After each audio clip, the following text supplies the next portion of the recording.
¿Qué tal? ¿Cómo están, estimados estudiantes, champanistas? Les saludo a su profesor Luis Basauri Castillo. Y en esta oportunidad vamos a ver un tema muy especial que involucra a todos nosotros, a todos los peruanos. También es parte de esto, ¿no? Pero vamos a ver un tema sobre el movimiento obrero y los primeros socialismos, pero más que todo el movimiento obrero. ¿Dónde empezó? ¿Qué fue lo que sucedió? ¿No? Hubieron mártires. ¿Qué fue lo que trascendió esto? Vamos a ver los primeros momentos del movimiento obrero y los primeros socialismos. Entonces, sin más preámbulos, vamos a ver cómo es que nace esto. ¿Por qué se dio este movimiento? ¿Qué es un movimiento? Ya hemos dicho que un movimiento viene a ser una respuesta, una acción hacia a un cambio, a una transformación. Entonces podemos ver que eso es un movimiento, que puede ser un movimiento social, político, que se desarrolló pues aquí, tanto en otros países como también aquí en América, ¿no? En América del Norte y después en América del Sur. Pero si queremos nosotros ver dónde sucedió primero estas rebeliones o estos movimientos obreros, fue en Inglaterra, ¿no? Porque sabemos que ahí se dio la primera revolución industrial, ¿no? Y después, con la segunda revolución industrial, que ya empezó en Estados Unidos, se produjo aquí en Estados Unidos también un movimiento obrero muy llamativo, muy peculiar. Vamos a empezar entonces. Entonces, el crecimiento del proletariado, o sea, de los grandes industriales, tuvieron pues ante sus ojos un gran, digamos, tesoro bajo su industria. Pero ¿qué pasó? A los trabajadores los hacían trabajar en duras condiciones y por muchas horas de trabajo, 16, casi 20 horas de trabajo, dormían solamente 4, ¿no? Entonces, hubo un problema muy grande allí. Entonces, ¿cuáles fueron esas condiciones de vida, digamos, invalorables?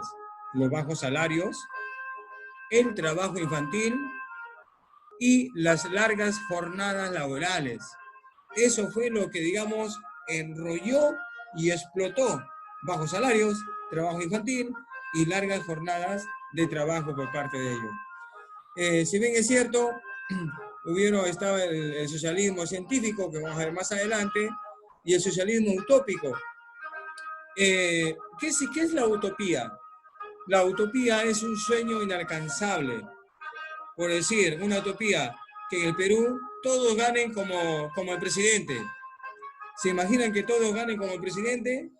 Entonces, trabajando solamente 8 horas, eso es una utopía, que nunca se va a dar, solamente queda en el pensamiento. Pues Richard Owen, ¿qué decía? O Robert Owen decía que es la reforma de las empresas para mejorar las condiciones de vida de sus trabajadores. O sea, tenía que en las industrias haber una reforma. ¿Para qué? Para que tenga, digamos, un nuevo servicio, un nuevo trato de los trabajadores y con buenos salarios, ¿no? Dignos de todo trabajador. Entonces, eso era lo que decía Robert Owen, es en inglés. Saint-Simon proponía el control del poder por las clases productivas, ¿no? Tanto de empresarios y trabajadores. Es decir, que el control del poder esté en los dos, tanto en los empresarios como en los trabajadores, para que todo marche bien. Eso es lo que ponía Saint-Simon. Fourier planteaba crear asociaciones libres de trabajadores, ¿no? Asociaciones libres de trabajadores, dice, ¿no? Pues no era lo que ponía Fourier, porque sabemos que en toda asociación deben existir trabajadores, pero no debería existir si es que los empresarios, los industriales, trataban bien a su gente. Entonces, ¿para qué? No era necesario, ¿verdad? Pero, como podemos observar nosotros, de que no hicieron estos grandes capitalistas de las industrias, ¿no? Hicieron todo lo contrario, ¿no? Trataron de manera inhumana a sus trabajadores. Entonces, las primeras manifestaciones del movimiento obrero son el udismo y el cartismo, los dos principales, ¿no? Ante ella, en 1834, se va a producir el primer sindicato, el Great Trade Union, ¿no? Que fue en el año de 1834. Pero, ¿qué fue el udismo? ¿Qué fue el cartismo? Lo vamos a ver más adelante.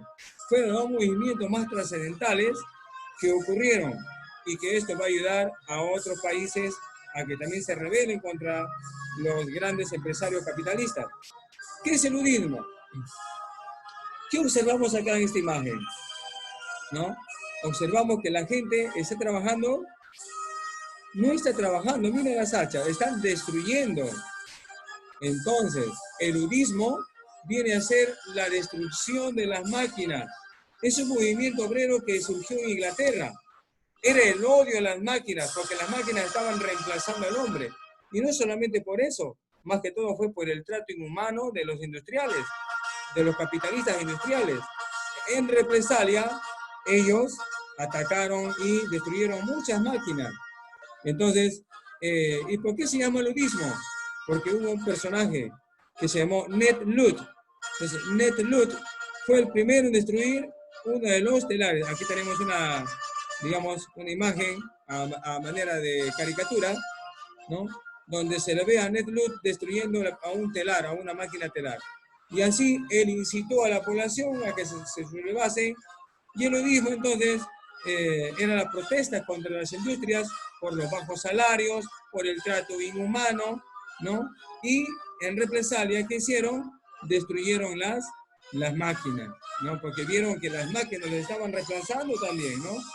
Como hoy en día. Estamos en la era de la robótica. Estaba observando también, por ejemplo, de los pavos, de los pollos. Hay grandes industrias en países desarrollados que ya la mano del hombre ya es minúsculo. Es decir, la robótica, ¿no? La era industrial moderna está reemplazando cada vez más al hombre. Y el hombre tiene que buscar otros medios de trabajo, ¿no? Otros lugares de trabajo, y hay muchos desempleados. Esto es la consecuencia de la robótica y de la maquinaria sofisticada, la tecnología que hay en las industrias a nivel mundial. Muy bien, vamos a continuar entonces. Ya sabemos que el udismo proviene de el inglés Ned Ludd, quien fue el primero en destruir unos telares, ¿no? Vamos a continuar. Ahora, ¿qué es el cartismo? Su representante principal es William Lowell, ¿no? Que fue quien presentó al Parlamento una carta, pero esta carta era del pueblo y habían firmado ahí muchas personas. Por eso que se le llama cartismo, ¿no? Entonces, donde ¿qué pedían? Una reforma electoral y un programa democrático para todos ellos. Entonces, el cartismo es una campaña que se formó desde 1838, ¿no? En apoyo de la Carta del Pueblo, de esta carta que le digo que escribió William Lowell y fue firmada por el pueblo, ¿no? La carta fue lanzada por un pequeño grupo radical llamado la Asociación de Obreros de Londres y un puñado de parlamentarios, pero rápidamente se reunieron apoyo de todas las partes de Gran Bretaña y hicieron un gran número de personas para, digamos, hacer esta carta en favor del pueblo, en favor de la democracia. Entonces, ¿quién fue el encargado? William Lowell. Entonces, miren, los primeros síntomas digamos, del movimiento obrero surgió en Inglaterra, ¿no? Tanto con Ned Ludd como William Lowell. Vamos a ver qué sucede más adelante. Vemos también la aparición ya de los sindicatos, ¿no? Entonces, en Inglaterra tomaron el nombre de Trade Unions, Unión de Comercio, ¿no? O simplemente uniones. Entonces, en 1829, John Doherty fundó la Gran Unión de los Hiladores y Tejedores, ¿no? En Gran Bretaña. Entonces, nace así la primera central sindical, ¿no? De la historia en Inglaterra, para después esto va a servir para otros países europeos y también para América. Pero digamos que la madre de los sindicatos la podemos ver en Inglaterra. ¿Quién fundó el primer sindicato? John Doherty. Entonces, John Doherty fue quien fundó este primer sindicato. Muy bien.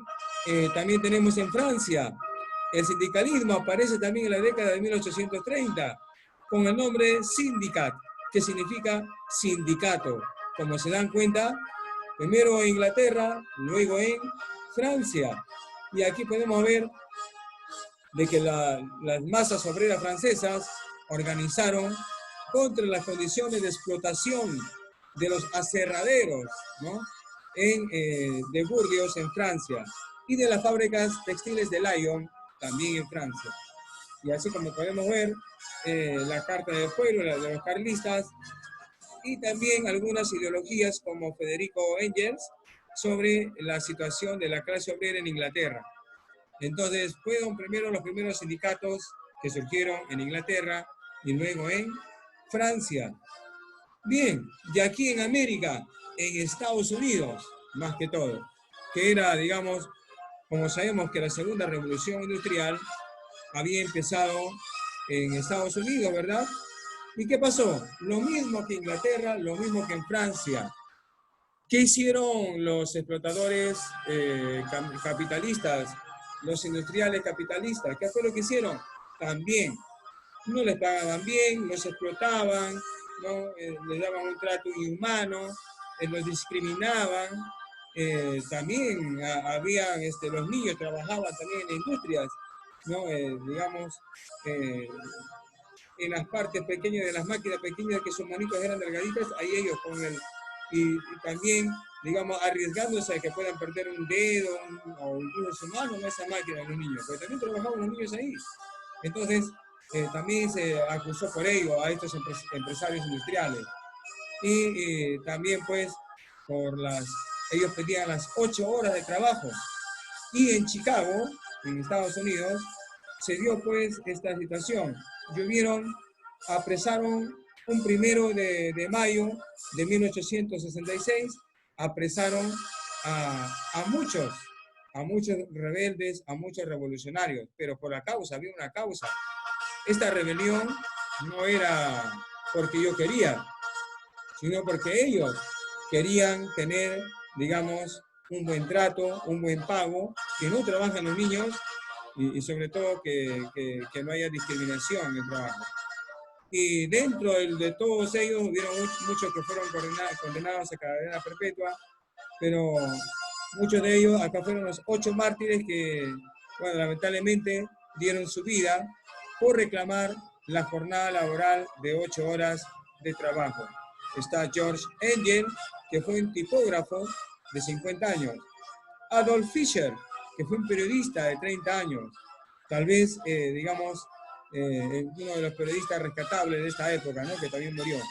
Samuel Fielder, obrero textil, de 39 años. Albert Parsons, periodista de 39 años. Louis Ning, un carpintero de 22 años. Tal vez uno de los más menores de estos 8, ¿no? De 22 años, muy joven él. Está también Michael Schwab, un tipógrafo de 33 años. Argus Spitz, de periodista de 31 años. Y Oscar Nip, un vendedor de 36 años. Entonces, 5 de ellos fueron llevados a la horca y 3 de ellos fueron ejecutados, ¿no? Entonces, esta jornada, esta huelga, fue una jornada en homenaje a los mártires de Chicago, sindicalistas, anarquistas que fueron ejecutados en Estados Unidos por participar de la lucha por conseguir la jornada laboral de las 8 horas, que tuvieron su origen en la huelga iniciada el 1 de mayo de 1886. Entonces, es por eso que nosotros, casi todo el mundo, es una fecha internacional. Se celebra el 1 de mayo como el Día del Trabajo, el Día del Trabajador, en honor a los mártires de Chicago, a estos 8 personajes que lamentablemente ofrendaron su vida por rescatar, pues, esta causa muy importante, las 8 horas de trabajo. Y como decía José Martí, si no luchas, ten al menos la decencia de respetar a quienes sí lo hacen. Tal como aquí sucedió una de las últimas luchas de los profesores, por ejemplo, donde murieron 6 profesores, me parece, ¿no? Y hubieron muchos profesores que no participaron, pero que sí respetaron a quienes participaron. Hubieron también ahí 6 mártires de educación, ¿no? 6 profesores que fallecieron durante las luchas, hace poco estamos hablando, ¿no? Sobre, digamos, pidiendo también las remuneraciones y un mejor trato tecnológico a la educación. Bien, entonces podemos ver entonces que estas luchas no quedaron allí, no fueron en vano. Los que lucharon, así como Ned Ludd, ¿no? Así como los cartistas en Inglaterra, aquí también en América del Norte, en Estados Unidos, estos personajes no fue en vano su muerte, porque más adelante también el Perú obtuvo la jornada de las 8 horas. Vamos a continuar. Ahora, el otro tema es el socialismo. ¿Y qué es el socialismo? Es una corriente filosófica, política, bueno, y social, pero también económica, que abarca, digamos, un gran sistema socioeconómico caracterizado por la propiedad social de los medios de producción y la autogestión de empresas por parte de los trabajadores. Entonces aquí tenemos, ¿no? Los sistemas sociopolíticos, socioeconómicos se caracterizan por 2. ¿Cuáles son? La propiedad social de los medios de producción y la autogestión de empresas por parte de los trabajadores. Por una parte las empresas y por otra parte los trabajadores. Gracias a estos 2 rubros podemos decir que un país puede crecer, una industria puede crecer, ¿no? Ahora, igualdad para todos, el socialismo, que pide equidad. También podemos decir que el socialismo es un orden político basado en la apropiación de los medios de producción por parte de la clase obrera, ¿no? Claro, todo lo que es el socialismo, que podemos decir, acá en América hay países socialistas, por ejemplo, lo fue Venezuela, que está fracasando, lo es Cuba, que ahí, bueno, se mantiene, ¿no? Y un líder socialista, por decir, acá en América del Sur, en Argentina, fue Ernesto Guevara, más conocido como el Che Guevara, ¿no? Un socialista aquí en el Perú, José Carlos Mariátegui, y el socialista en Cuba fue Fidel Castro, y que hoy lo sigue su hermano Raúl Castro. Son personas socialistas donde ahí, bueno, entre comillas se dice que mantienen la igualdad para todos, la equidad para todos, pero ellos se llevan todo el poder, ¿no? Ellos están más favorecidos que el pueblo. Bueno, son cosas que se dan. Entonces, el socialismo también trasciende sobre el papel de la clase obrera, ¿no? En el trabajo productivo. Y también aboga por la implantación de un sistema, digamos, más humano para ellos, ¿no? En otras palabras. El socialismo puede ser no estatal, es decir, mediante la propiedad comunitaria, ¿no? O estatal a través de la nacionalización y la planificación económica de la producción. Entonces, son 2 aspectos fundamentales del socialismo, que busca, digamos, la igualdad, la equidad, el buen trato, ¿no? Entre las personas de una nación. Una utopía, podemos decirle que también es el socialismo, bueno, sí, ¿no? Es una utopía que también no se da. Recordemos que actualmente vivimos en un sistema capitalista, ¿no? No vivimos en un sistema socialista acá en el Perú y, bueno, en gran parte de países latinoamericanos, excepto Venezuela, excepto Cuba, ¿no? A ver, ¿qué es el socialismo utópico?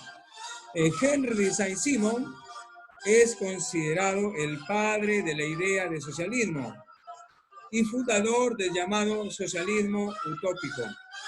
Bueno, nosotros hemos visto a 3, pero el representante principal es Henry Saint-Simon, ¿no? Dice que cada miembro trabaja según su capacidad. Claro, ¿no? Todos tenemos una capacidad fundamental para poder trabajar en un determinado, digamos, puesto de trabajo, ¿no? Donde debe haber en esa industria solidaridad social, organización racional de la producción y un pago también que no sea vulnerable, digamos, a sus requisitos como ser humano. que sea un pago donde va a resultar para él, ¿no?, beneficioso, tanto para él como para su familia, ¿no? O sea, un pago, un salario que sea, pues, en razón a sus gastos, ¿no? Entonces, eso era lo que proponía Saint-Simon. Y también Fourier, Charles Fourier, sostenía también, cada uno elegiría, dice, su trabajo. Yo puedo elegir mi trabajo. Claro, ahora con esto de las profesiones, elegimos ya de antemano nuestro trabajo. Pues él decía, ¿no? Ah, yo quiero trabajar en esto, yo quiero trabajar en lo otro. Entonces, decía que o tú te ibas a una empresa y tú decías, ¿en qué quiere trabajar usted? Ah, yo quiero trabajar en esto. No que la empresa te imponga en qué vas a trabajar. A eso se refiere Charles Fourier, ¿no? Y Robert Owen, como ya hemos visto, eh, eh, realiza pues una nueva armonía en las cooperativas obreras. Antes se llamaban cooperativas, acá en el Perú habían cooperativas también, ¿no? Y donde ahí también obreras, donde trabajaban más que todo en el algodón, en la caña de azúcar. Pero entonces, de todos ellos, el socialismo utópico radica en Saint-Simon. Recordemos que la utopía es un sueño inalcanzable. ¿Que se puede dar? Sí se puede dar. Pero viendo que en nuestro país existe un sistema capitalista, por ejemplo, es todavía bien difícil que se pueda dar, digamos, eso. Como le decía, ¿no? Que ganemos todos por igual, ¿no? Es bien difícil eso, ¿no? Pero bueno, ahora estamos bajo una meritocracia y bueno, ellas a eso nos regimos, ¿verdad? El que está preparado, el que tiene, digamos, es un polifuncional que puede destacarse en varias ramas en una empresa, a él lo contratan, esa persona lo contratan, ¿no? A las industrias. Y te prueban y te dan, pues, digamos, un examen incluso hasta de conocimiento, ¿no? Para poder ingresar. Y la parte práctica, que es ya lo más fundamental. Pero bueno, lo más importante de todo esto, vivimos actualmente en un país democrático donde existen las 8 horas de trabajo. Pero ustedes me dirán, pero tengo familiares que trabajan casi 12 horas de trabajo. Sí, pero esas horas de trabajo, claro, ¿no? Son pagadas, ¿no? Se llaman las horas extras. Entonces, vivimos en un sistema capitalista donde incluso los domingos, los feriados que tú trabajas, también son pagados, ¿no? Muy bien, vamos a continuar con Robert Owen. Fue un empresario británico que también organizó en Estados Unidos una ciudad llamada La Nueva Armonía, como le decía. ¿No? Entonces, él formó en las cooperativas los sindicatos. Entonces, ¿quién es el fundador del cooperativismo? Es nada más y nada menos que Robert Owen, ¿no? Bueno, y él también era propietario de una fábrica textil, pero él fundó el cooperativismo y es conocido como el padre de la administración moderna del personal, de sus trabajadores, porque introdujo reformas sociales. Miren, él era un empresario, pero bueno, ¿no? Porque introducía la buena administración. Yo recuerdo que acá en Casagrande, la empresa que hoy se llama Agroindustrial Casagrande, antes los tenían los alemanes. Y cuando estaban los alemanes, a los trabajadores les daban de todo, les daban productos alimenticios, les daban atención médica gratis, movilidad gratis para los estudiantes, para que se movilicen en los buses gratis. O sea, me hacen recordar a Robert Owen, los Hitlermeister, ¿no?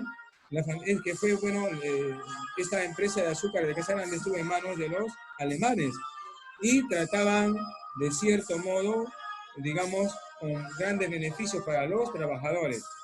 Entonces, algo parecido también Robert Owen hizo en estos tiempos. Él redujo, por ejemplo, la jornada laboral en su empresa, ¿no?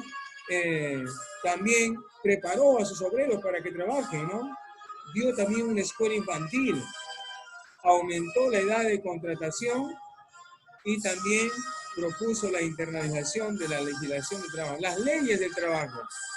Entonces, claro, él no era una persona altruista, ¿no? Un filántropo, no era. Su objetivo era obtener el mayor rendimiento a través de una mejor calidad de vida para los obreros. Ojo, esto es importante.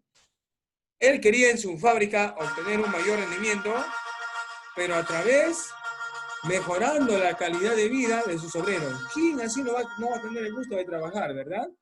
Muy bien, entonces Robert Owen es nada más y nada menos que el padre de la administración moderna del personal. En otras palabras, el padre de la industrialización, ¿no? Con sus trabajadores.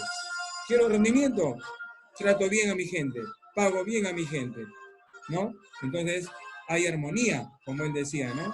Armonía, la nueva armonía, que es la palabra de Robert Owen. Muy bien, es así como hemos podido apreciar algunos aspectos fundamentales del movimiento obrero y de los primeros indicios del socialismo en esta parte del trabajo. Gracias a Robert Owen por esta enseñanza también que nos ha dado hoy día acerca de que si algún día tú eres un empresario o tú eres, digamos, tienes algún rubro donde tienes gente que trabajar, primero tiene que ser líder, y un líder maneja buenas relaciones humanas, le paga bien a sus trabajadores, los prepara constantemente a sus trabajadores y hay una armonía muy, muy bonita, muy interesante en ello. Muy bien, hasta aquí hemos estado, digamos, dándote algunos puntos importantes sobre las raíces del movimiento obrero y algunas consecuencias que tuvieron al final de, digamos, de esta pelea, de esta lucha, ¿no? Muy bien, que Dios me los bendiga grandemente. Hasta aquí quedamos. Ha sido un gusto estar con ustedes. Cuídense mucho y será pues hasta otra oportunidad. Muy bien, con ustedes estuvo el profesor Luis Basauri Castillo. Hasta